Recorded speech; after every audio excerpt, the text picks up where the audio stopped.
આજે મારે વાત કરવી છે મારા ભાઈબંધની કરુણ કહાનીની. મારા ભાઈબંધને એની ગર્લફ્રેન્ડનો ફોન આવે છે. એને કાલે છોકરા વાળા જોવા આવે છે. એ ટેન્શનમાં છે કે મા બાપને અપનાવવું કે પોતાના પ્રેમને.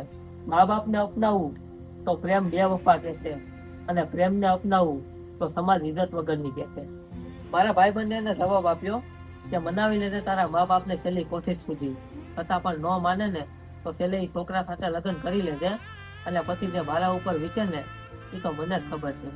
પણ આ બનાવથી મારે છોકરીના મા બાપ અને બીજા મા બાપને ખાલી એટલું જ કહેવાનું છે કે તમે લગ્નની કંકોત્રી કપાવો તેમાં રાધા કૃષ્ણ અને ગણપતિનો ફોટો ન લગાવતા, કેમ કે ભગવાન એવા લગ્નથી ખુશ જ ન થાય જેમાં દીકરો દીકરી દુઃખી હોય.